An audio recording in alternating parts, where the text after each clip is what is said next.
Satellite की पहली खबर भोपाल से है। निगम मंडल अध्यक्षों को बड़ा तोहफा दिया गया है। 8 निगम मंडल अध्यक्षों को कैबिनेट मंत्री का दर्जा दिया गया है। 4 उपाध्यक्ष को भी राज्य मंत्री का दर्जा दिया गया है। हाल ही में निगम मंडल आयोग प्राधिकरण में नियुक्तियां की गई। राज्य सरकार ने जारी किया है ये आदेश। तो बड़ी खबर है, राज्य सरकार ने ये आदेश जारी किया है। मध्य प्रदेश के निगम मंडल में अध्यक्षों को बड़ा तोहफा दिया गया। 8 निगम मंडल अध्यक्षों को कैबिनेट मंत्री का दर्जा दिया गया, यानी इनका रुतबा कैबिनेट मंत्री के बराबर होगा। और जो 4 उपाध्यक्ष हैं उन्हें राज्य मंत्री का दर्जा दिया गया है। हाल ही में निगम मंडल आयोग की बैठक में ये नियुक्तियां हुई थी और उसमें राज्य सरकार ने ये आदेश जारी किया गया है। ऐसे में जो ये अटकलें लग रही थी विस्तार की, ये इन अटकलों पर भी विराम लग रहा है।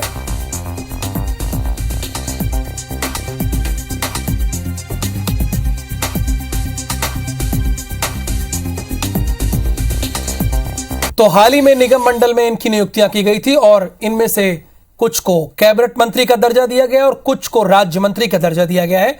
भोपाल से अगली खबर है।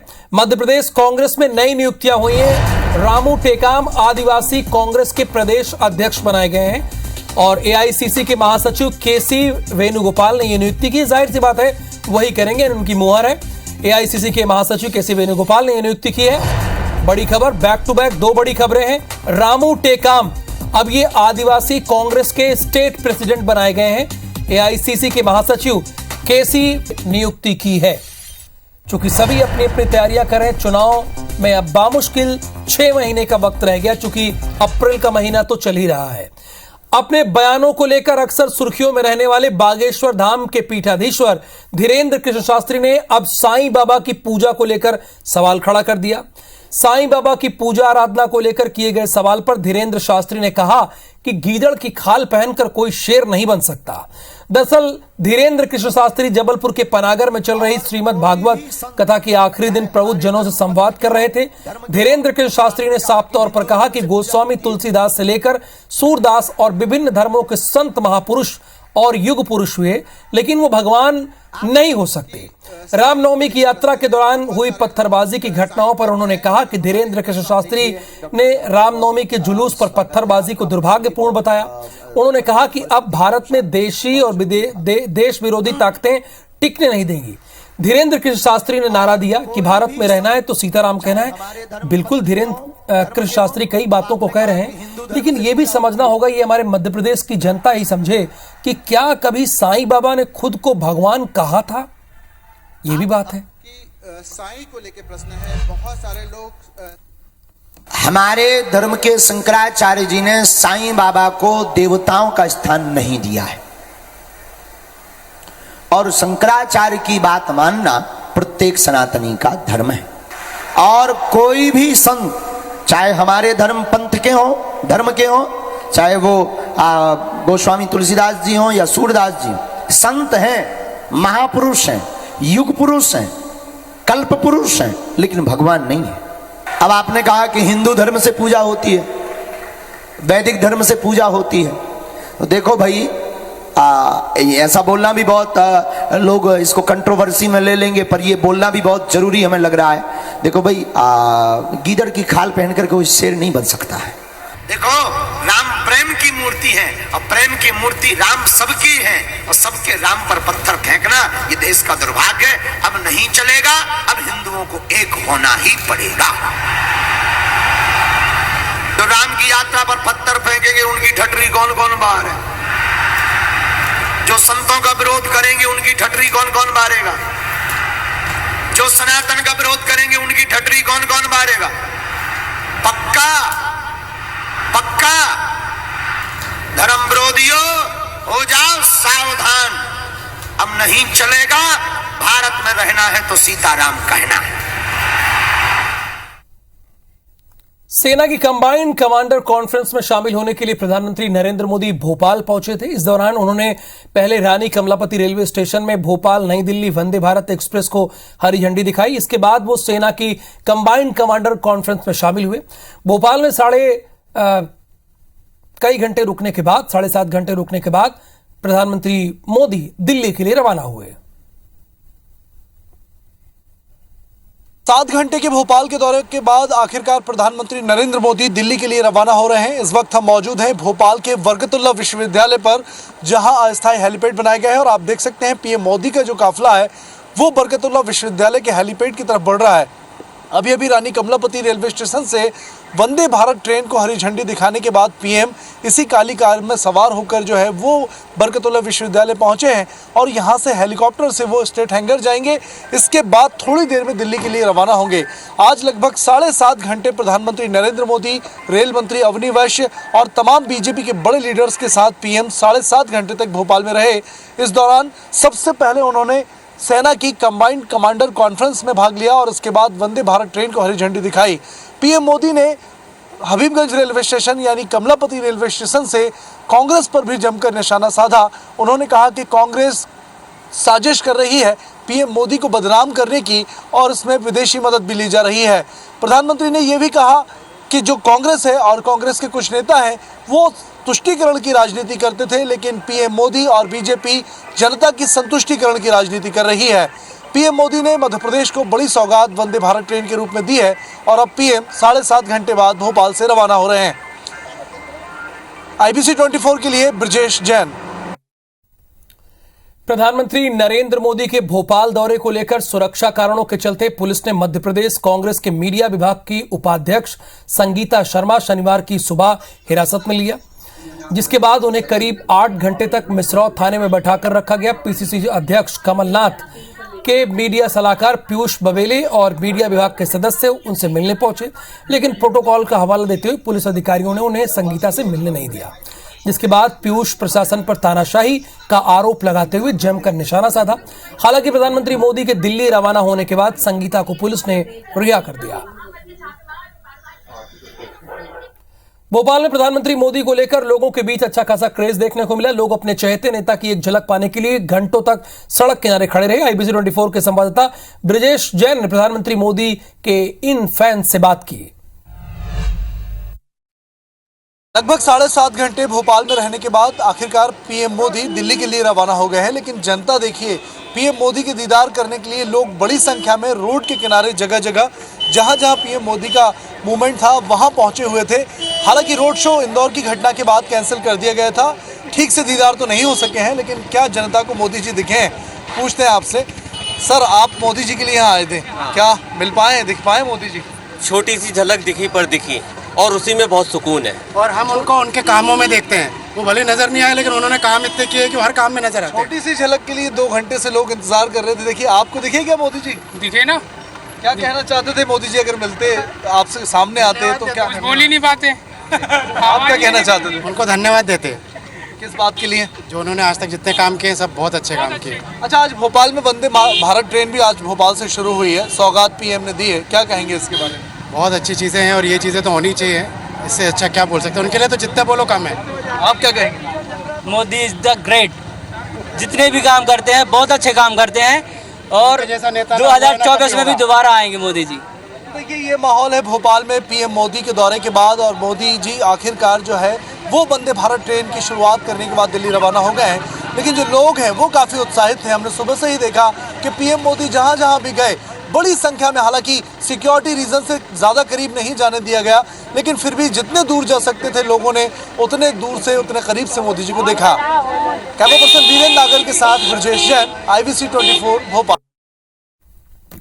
पूर्व मुख्यमंत्री और पीसीसी चीफ कमलनाथ के बयान के बाद प्रदेश की सियासत में एक बार फिर उबाल आ गया है। खरगोन में कमलनाथ ने कहा कि रामनवमी के दिन देश भर में जगह जगह दंगे हुए, दंगे हो नहीं रहे, करवाए जा रहे हैं।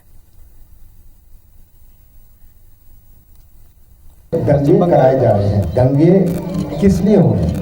पहले भी तो ये जुलूस निकलते थे, ये क्यों नहीं होते थे? चुनाव 6 महीने दूर है, लोकसभा चुनाव साल भर दूर है, दंगे शुरू हो गए। ये क्यों हो रहा है? षड्यंत्र करवाने वाले लोग हर बात में षड्यंत्र ही देखते हैं।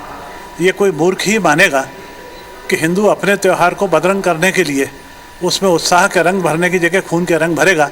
ये इनकी सोच है और कलुषित सोच है। वो कलुषित सोच के कारण उनको ऐसा नज़ारा दिख रहा है। मध्य प्रदेश के मुख्यमंत्री शिवराज सिंह चौहान ने एक और बड़ा ऐलान किया। उन्होंने प्रदेश की महिलाओं के हितों में लाडली बहना योजना के आवेदन की डेडलाइन बढ़ाने की बात कही है। सीएम शिवराज सिंह चौहान ने शनिवार को अचानक भोपाल के भीमनगर पहुंचे। यहां उन्होंने पहले तो योजना के आवेदन फॉर्म को भरने की प्रक्रिया को समझा और फिर खुद 2 महिलाओं को फॉर्म भी भरे। बस्ती और महिलाओं से संवाद के दौरान मध्य प्रदेश के मुख्यमंत्री ने कहा कि जब भी वो महिलाओं के चेहरे पर मुस्कान देखते हैं उनके दिल को सुकून मिलता है। शराब पीने के सारे अहाते बंद कर दिए गए हैं। आज मैं अपनी लाडली बहनों के हालचाल जानने आया था और ये चेक करने भी आया था कि आवेदन कैसे भरे जा रहे हैं। 2 आवेदन मैंने स्वयं भरे हैं।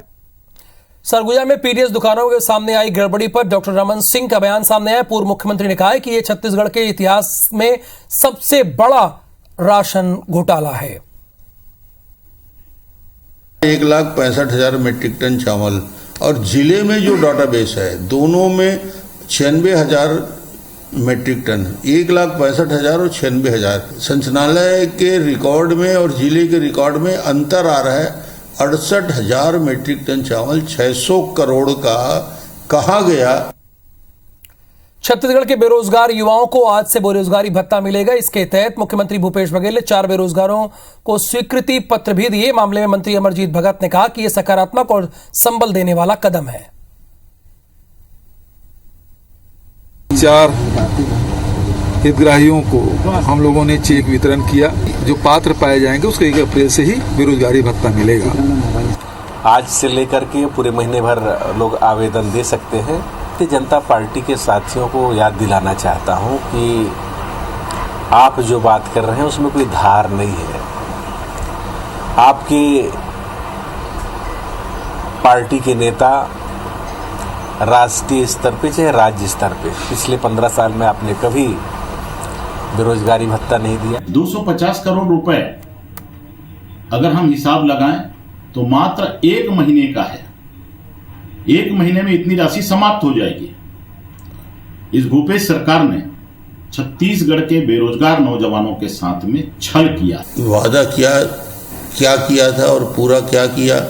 छत्तीसगढ़ के बेरोजगारों के साथ इससे बड़ा और छल क्या हो सकता है, मजाक क्या हो सकता है। और तारीख भी चुना तो 1 अप्रैल की जो घोषणा होती है और 1 अप्रैल जिस प्रकार मजाक बनाया जाता है एक दूसरे का। रमन सिंह ये बात तो कह रहे हैं लेकिन वो भूल गए कि मध्य प्रदेश में देश के प्रधानमंत्री ने 1 अप्रैल को ही वंदे भारत एक्सप्रेस को हरी झंडी दिखाई है। ये बात भी उन्हें याद रखनी चाहिए थी पर वो भूल गए। देश में बेरोजगारी दर को लेकर CMIE ने आंकड़ा जारी किया है जिनके अनुसार छत्तीसगढ़ में बेरोजगारी दर फिर देश में सबसे कम है। सीएम भूपेश बघेल ने ट्वीट करके लिखा है कि आज का दिन खुशियों भरा है। आज ही बेरोजगारी भत्ता योजना लागू की और आज ही CMIE के नए आंकड़े आए हैं। मार्च में छत्तीसगढ़ में बेरोजगारी दर 0.8% है जबकि राष्ट्रीय औसत 7.8 है। इस लिहाज से तो बहुत कम बेरोजगारी दर है। छत्तीसगढ़ में 1% भी नहीं है। उसके पहले 0 लगता है, फिर दशमलव लगता है, तब जाके 8। बाकी अगर पूरा आंकड़ा देखें, केंद्र का आंकड़ा देखें तो 7 के ऊपर है बेरोजगारी दर। संघ प्रमुख मोहन भागवत 2 दिवसीय दौरे पर पहुंचे सतना। उन्होंने सबसे पहले संघ कार्यालय पहुंचकर पदाधिकारियों की बैठक ली। फिर मझगवा में आयोजित वीरांगना दुर्गावती की 500वीं जयंती कार्यक्रम में शामिल हुए जहां रानी दुर्गावती की प्रतिमा का अनावरण किया। कार्यक्रम में संघ के पदाधिकारी और बड़ी संख्या में भाजपा के प्रतिनिधि शामिल रहे।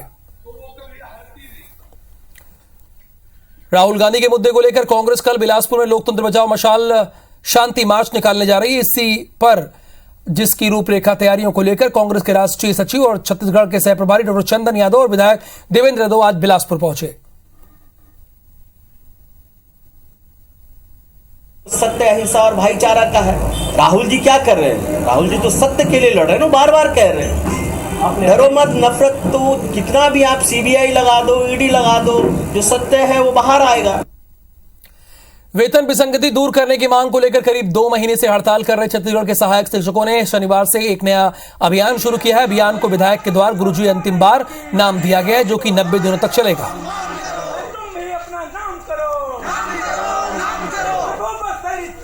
नहीं चलेगी, नहीं चलेगी। तो बच्चों सरकार निकम्मी है, सरकार बदलनी है। जबलपुर हाईकोर्ट ने मध्य प्रदेश के 13 जिलों जजों के तबादले की। इनमें प्रधान जिला और सत्र न्यायाधीश भी शामिल है। हाईकोर्ट प्रशासन ने जजों की तबादलों की सूची जारी की है, जिसमें आलोक अवस्थी को जबलपुर का प्रधान जिला एवं सत्र न्यायाधीश बनाया गया। आलोक अवस्थी का तबादला नर्मदापुरम से जबलपुर किया गया। इसी तरह सुबोध कुमार जैन को इंदौर से ट्रांसफर कर रीवा का प्रधान जिला जज बनाया गया है। सुरभि मिश्रा को सिंगरौली से प्रधान जज भिंड, भगवती प्रसाद शर्मा को जिला जज ग्वालियर से प्रधान जिला जज इंदौर बनाया गया है। इंदौर में हुए बावड़ी हादसे के बाद अब जाकर निगम एक्शन मोड में आए। सुरक्षा के लिहाज से इंदौर के कुएं बावड़ी को अतिक्रमण मुक्त कराने के संबंध में सिटी बस ऑफिस में महत्वपूर्ण बैठक ली गई, जिसमें महापौर पुष्पमित्र भार्गव और निगम आयुक्त प्रतिभा पाल मौजूद रहीं। किसी प्रकार की कोई सार्वजनिक गतिविधि होती है जिससे और जान माल को खतरा हो, ऐसे स्थानों को चिन्हित करके उनको, बावड़ियों को, कुओं को क्लियर करने का, जाली लगाने का, उसकी मुंडेर बनाने का काम करेंगे। इस पे होने वाले अतिक्रमण को भी बहुत गंभीरता से और शक्ति से हटाने का काम करेंगे। शाहजहांपुर जिले में कक्षा 8वीं की परीक्षा में सामूहिक नकल करने का मामला सामने आया। सामूहिक नकल का वीडियो सोशल मीडिया पर वायरल हो रहा है। ये वीडियो मोहन बड़ोदिया विकासखंड के बिजाना स्कूल का बताया जा रहा है। संभवतः वायरल वीडियो 25 मार्च का है। ये 25 तारीख का वीडियो है, इसमें कहीं ना कहीं कुछ गड़बड़ है, तो तत्काल प्रभाव से केंद्राध्यक्ष और सहायक केंद्राध्यक्ष उन दोनों को वहां से हटा के दूसरे बना दिए गए हैं। शिक्षा विभाग को बदनाम करने वाले लोग और छात्रों का मनोबल गिराने वाले लोगों को कतई बर्दाश्त नहीं किया जाएगा। रायपुर स्मार्ट सिटी लिमिटेड ने शहर की सड़कों को चमकाने के नाम पर पुराने स्ट्रीट लाइट खंभे हटाकर करोड़ों रुपए की लागत से डेकोरेटिव स्मार्ट पोल लगाए गए थे, पर रायपुर में हुई हल्की बारिश से इन पोल खुल गई। लगभग 2-2 लाख रुपए कीमत के पोल अब कई जगहों पर बंद पड़ने लगे हैं। इनके लगने के पहले ही डिजाइन पर सवाल का निशान था। अब जब गर्मी में हुई बारिश से इनकी ये हालत है, तो बारिश के बाद भगवान ही जाने कि इनका क्या होगा।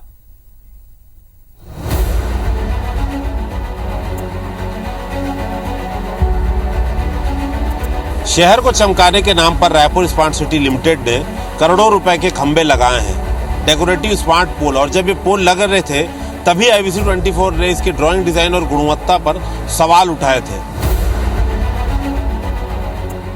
लेकिन अब ये खंभे धीरे धीरे खराब होने लगे हैं और अब देखेंगे इस पूरे रोड में जो अंधेरा पसरा हुआ है, उससे आप समझ सकते हैं कि कितनी बड़ी संख्या में ये खंभे बंद पड़े हैं। और सिर्फ एवरग्रीन चौक से बाबा, जो बंजारी वाले बाबा का मज़ार है, वहाँ तक का नज़ारा नहीं आपको दिखाएंगे कि VIP इलाका, कटोरा तालाब, राजभवन, CM हाउस के आसपास जो खंभे लगे हैं धीरे धीरे वो बंद हो रहे हैं।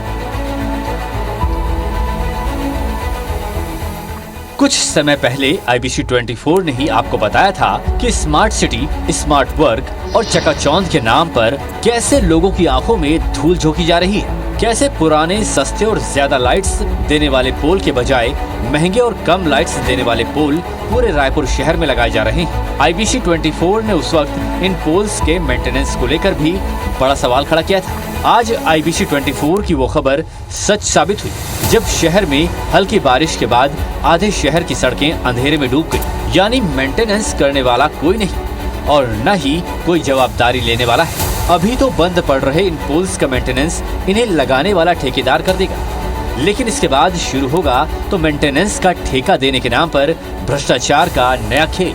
सड़क के जिस हिस्से में हम खड़े हैं, यहाँ पर लगभग सभी खंभे बंद है। यही वो खंभे है, देखिए 2-2 लाख रुपए लगभग इनकी कीमत है और पूरे शहर भर में लगभग 5 से 6 करोड़ रुपए के खंभे लगाए गए हैं। और आप अगर यहाँ से गिनते जाएं तो लगातार 6 खंभे यहाँ एक के बाद एक बंद है। और आपको बता दें, पिछले 2-3 दिन से ये बंद है। रायपुर में रुक रुक कर बारिश हो रही है, उस दौरान ये खंभे बंद पड़ गए थे, लेकिन शायद ये अधिकारियों को दिखाई नहीं देता। और हम बार बार सवाल उठाते हैं कि इसका मेंटेनेंस अपने आप में बड़ा सिरदर्द है और समस्या तो तब खड़ी होगी जब ठेकेदार का मेंटेनेंस पीरियड खत्म हो जाएगा और उसके बाद फिर नई कहानी शुरू होगी भ्रष्टाचार की। इसका मेंटेनेंस का ठेका भी किसी न किसी को दिया जाएगा। इस एक स्मार्ट पोल की कीमत 2 लाख रुपए है। ये पुरानी स्ट्रीट लाइट से कम रोशनी देते हैं। साथ ही 2 खंभों के बीच बनने वाला ब्लैक स्पॉट का आकार भी 2 गुना है, जबकि बिजली की खपत भी डबल है। राजभवन, सिविल लाइन, बंजारी बाबा बाजार चौक, निर्वाचन कार्यालय, भगत सिंह चौक, कटोरा तालाब, नेताजी सुभाष चंद्र बोस चौक, यानी एक नहीं दो नहीं, शहर की सड़कों पर लगे दर्जनों पोल पिछले कई दिनों से बंद पड़े, जिनकी सुध न तो अधिकारी और न ही स्मार्ट सिटी के ठेकेदारों को है। शहीद भगत सिंह से सिविल लाइन और या पंचशील नगर जाने वाली जो सड़क है, इस पे लगभग 2 महीने पहले ऐसे ही 10-12 खंबे लगाए गए थे, लेकिन ये खंबे पहले दिन के बाद से आज तक नहीं जले हैं, ऐसा स्थानीय लोग साफ साफ बता रहे हैं। और हम बार बार इसी पे सवाल खड़े करते हैं कि महंगे खंबे लगाए जा रहे हैं इनकी, लेकिन रोशनी भी कम है जो कि नापी जा सकती है, फैलाव रोशनी का कम है, इनका एंगल और डिज़ाइन भी वैसे ही है। तो चलते हैं शहर के कुछ हिस्सों में, वीआईपी इलाकों में, वहाँ पर दिखाएंगे कि जो मुख्य चौराहा है शहर का, वहाँ पर क्या हाल है। दरअसल जनता की जरूरतों से ज्यादा उन चीजों को थोपने की कोशिश की जा रही है जो शायद उसको चाहिए ही नहीं, क्योंकि उससे बेहतर सुविधा उसके पास पहले से ही मौजूद थी। पुराने पोल सस्ते और टिकाऊ थे, लेकिन सड़कों को चमकाने के लिए नए पोल के नाम पर नया खेल शुरू किया गया। लेकिन स्मार्ट पोल ने कुछ दिनों में अपना रंग दिखाते हुए बता दिया कि वो घटिया दर्जे का है। अब इस थोपी गई स्मार्टनेस का खामियाजा भी भुगत रही है रायपुर की जनता। पूरे शहर का नज़ारा हमने आपको दिखाया। 25 से 30 खंबे आसपास पूरे बंद हैं। संख्या इनकी और भी ज़्यादा है क्योंकि शहर में और भी जगह पर खंबे लगे हुए, एक ही की कीमत 2 लाख रुपए है। हम इसलिए बार बार कहते हैं कि स्मार्ट सिटी अपना प्रोजेक्ट तो ले आता है, लेकिन उसकी मेंटेनेंस नहीं होती, निगरानी नहीं होती, और सबसे बड़ी बात कि मेंटेनेंस पीरियड खत्म होने के बाद ऐसे प्रोजेक्ट्स का क्या होगा, इस पर शायद अधिकारी कभी सोचते नहीं है, और इसी कारण बाद में मेंटेनेंस पर भी लाखों करोड़ों रुपए खर्च करना होता है। देखते हैं, अभी तो बरसात आई नहीं है, हल्की फुल्की बारिश में जो खंबे बंद हो रहे हैं, बारिश में इन खंबों का क्या हाल होता है। कैमरामैन अजय गुर्जर के साथ संदीप शुक्ला, IBC 24 रायपुर। रायगढ़ नगर निगम ने कॉलोनियों के निर्माण की अनुमति देने के लिए कॉलोनाइजर से EWS कोटे की 15% जमीन छोड़ने की सहमति ले ली है, लेकिन इन जमीनों को अब तक नगर निगम अपने कब्जे में नहीं ले पाया है। अगर अभी हम ओवरऑल कलेक्शन करते हैं तो लगभग 15 एकड़ जमीन हमारे पास नगर निगम को मिल जाएगी EWS के नाम पे, और इन जमीनों को हम शासकीय सामाजिक कार्यों के लिए या भवन निर्माण करके आंगनबाड़ी खोल के। साल 2019 में बिलासपुर की अटल यूनिवर्सिटी से अलग होकर नंद कुमार पटेल यूनिवर्सिटी की स्थापना रायगढ़ में की गई, लेकिन 2 सालों के बाद भी यूनिवर्सिटी के लिए प्रशासन जमीन की तलाश भी नहीं कर पाई। वन भूमि के लिए जो GDPS सर्वे वगैरह विश्वविद्यालय ने करा के अपनी प्रतिवेदन जमा कर दिया है जी। और वन विभाग का जो पोर्टल है उस पर भी हमने अपना पंजीयन करा के जो दस्तावेज हमको अपलोड करने थे वो भी कर दिए हैं। हाँ, ये तो है, जमीन जल्दी मिलने से विश्वविद्यालय का जो इंफ्रास्ट्रक्चर का डेवलपमेंट की प्रक्रिया हम लोग शुरू कर सकते हैं। रायपुर के गांधी मैदान स्थित ऐतिहासिक जिला कांग्रेस भवन का मुख्यमंत्री भूपेश बघेल और प्रदेश की प्रभारी कुमारी सैलजा ने उद्घाटन किया। पीसीसी चीफ मोहन मरकाम की मौजूदगी में CM और प्रदेश प्रभारी फीता काटकर उद्घाटन किया। आजादी की लड़ाई भवन साक्षी रहा है, इसमें अनेक महापुरुष यहाँ आए। जब गांधी जी 2 बार आए हैं, लेकिन उस समय भवन बना नहीं था। रायपुर आए, लेकिन उस समय भवन बना नहीं था। गांधी मैदान के नाम से हम जरूर जानते हैं, लेकिन यहाँ सरदार वल्लभ भाई पटेल, इंदिरा जी, राजीव जी, सोनिया जी, मनमोहन सिंह जी और आखिरी राहुल जी का भी आगमन इस भवन में हो चुका है। बहुत ऐतिहासिक हमारा धरोहर। छत्तीसगढ़ में लोड शेडिंग की स्थिति न बने, इसके लिए बिजली वितरण कंपनी लगातार प्रयास करी। दरअसल राज्य में बिजली की डिमांड में बढ़ोतरी हुई है, जो कि आने वाले समय में और बढ़ेगी। इसलिए बढ़ी हुई डिमांड की पूर्ति करने के लिए राज्य बिजली कंपनी ने पंजाब और राजस्थान के बाद केंद्र सरकार की संस्था सेकी से सहयोग मांगा है। 300 मेगावाट सोलर के लिए सेकी से जो solar energy corporation India limited है उनके साथ में ये करार किया है, और उसको अप्रूवल करने के लिए ये जो है कमीशन के अंदर में पिटीशन डाला है। जबलपुर से एक कोबरा सांप का वीडियो सोशल मीडिया पर वायरल हो रहा है। दावा किया जा रहा है कि यह सांप 3 गिलास पानी पिया है।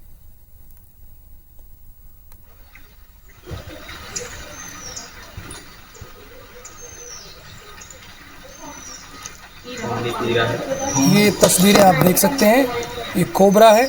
सर्प विशेषज्ञ गजेंद्र दुबे ने इसे पानी पिलाया। इनका कहना है कि ये प्यासा था काफी दिनों से। ये लड़के का बनाते, वीडियो थोड़ी बनाना जानते हो लोग।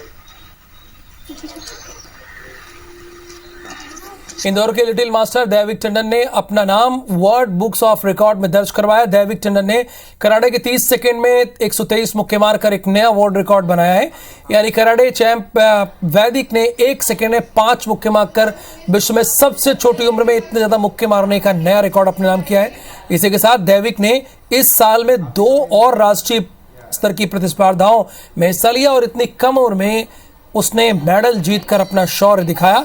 दैविक और उनकी मम्मी और टीचर से बातचीत की है हमारी संवाददाता निहारिका शर्मा ने। आज हम आपको इंदौर की एक ऐसी नन्ही सी जान से मिलाने वाले हैं जिसने केवल 5 साल की उम्र में एक वर्ल्ड रिकॉर्ड अपने नाम कर लिया है। ये है दैविक टंडन। इसने 30 सेकेंड्स में 123 कराटे पंचेस मारकर एक वर्ल्ड रिकॉर्ड अपने नाम किया है। आज हम इन लोगों से जानेंगे कि कैसे दैविक ने एक इतनी सी छोटी उम्र में ये जो बड़ा रिकॉर्ड है वो अपने नाम किया है। तो सबसे पहले हम उनकी जो ट्रेनर है उनसे बात करेंगे और जानेंगे कि उन्होंने दैविक को कैसे ट्रेन किया। मैंने एक्चुअली पहले प्रैक्टिस एक्सरसाइज सब पूरा फिजिकल एक्टिविटी करके फिर पंचेस की तैयारी करी। पहले ये 10 पंच भी नहीं मार पाता था कंटिन्यू, फिर उसको टाइमिंग के हिसाब से मैंने करवाया। धीरे धीरे अच्छा अचीवमेंट, थोड़ा मतलब अचीवमेंट तो पहले भी वो कराटे में ले चुका था, पंचिंग और पंचेस करवाया उसको अच्छे से, है ना। फिर 1 महीने में उसका रिजल्ट आ गया। पहले 1 मिनट का रिकॉर्ड हमारा हो चुका था बट उसमें वो नहीं आ पाया। फिर हमने 30 सेकेंड्स का करवाया। 30 सेकेंड्स के बाद इसने, है ना, 30 सेकेंड्स में 123 पंचेस कंटिन्यू मारे। ये है उनकी मॉम। आप बताइए मैम कि दैविक कितना छोटा है, जब आपने उसको देखा कि उसका जो इंटरेस्ट है वो कराटे में है, तो आपको कैसे क्या कुछ लगा कि उसे मुझे कराटे सिखाना चाहिए? एक्चुअली दैविक के साथ ऐसा है कि वो जो भी काम करता है ना वो फुल डेडिकेशन से करता है। उसको ऐसा है कि मैं पूरा काम अपना ख़त्म करूँ फिर ही मैं दूसरे टास्क पे जाऊँ। लेकिन कराटे के अंदर ऐसा डेडिकेशन था कि उसको, है ना, कराटे में और आगे जाना है। मतलब जो अभी उसने अचीव किया उसमें भी वो सेटिस्फाइड नहीं है, अभी उसको और करना है। उसी तरह इसका अंदर जो डेडिकेशन देखा तो फिर मैंने इनके कोच से डिस्कस करा, इनकी मैम से डिस्कस किया, तो उन्होंने और इसके एफर्ट्स उसको इम्प्रूव करवाए एंड देन उसने अचीव किया। इतनी छोटी सी उम्र में बच्चे को पता है कि उसे बड़े होकर कराटे चैंपियन बनना है, आगे जो है वो ब्लैक बेल्ट की तैयारी कर रहे हैं अब दैविक। तो हम यही आशा करते हैं कि जिस तरह से वो मोटिवेट होकर इतनी छोटी सी उम्र में जो है वो कराटे चैंपियन बनने का सपना लेकर चले हैं, तो ये जो है उनका अभी वर्ल्ड बुक ऑफ रिकॉर्ड ये आगे भी चलता रहे और नए नए रिकॉर्ड्स जो है ये अपने नाम करते रहे। कहते हैं प्रतिभा सुविधाओं की मोहताज नहीं होती। ऐसी ही प्रतिभाएं झारखंड की उस टीम में हैं जो भिलाई में चल रहे 27वीं सीनियर विमेंस फुटबॉल में शामिल होने के लिए पहुंची हैं। लगातार 3 मैच जीत चुकी झारखंड की ये टीम काफी मजबूत है और इन मजबूत खिलाड़ियों की अपनी एक अलग कहानी है। किसान परिवार की इन बेटियों के पास ना तो खेलने को अच्छा मैदान है और ना ही अच्छी डाइट, लेकिन ये खेल में काफी आगे हैं। हम लोग यहाँ पे सारे प्लेयर्स मिडिल फैमिली से आते हैं। प्रैक्टिस के लिए दिक्कत होता है, मतलब सब अलग अलग जगह से है। मिडिल फैमिली से ही हम लोग का ग्राउंड भी ऐसे गांव में छोटा मोटा ग्राउंड है, उसमें जाकर प्रैक्टिस करना, फिर एक साथ आना, फिर कुछ दिन कैंप में रहना, फिर आना नेशनल के लिए, तो प्रॉब्लम तो होता है मैम हम लोग। और इस खबर के साथ इस डिलाइट के बुलेटिन में फिलहाल के लिए इतना ही। मुझे दीजिए अनुमति। नमस्कार।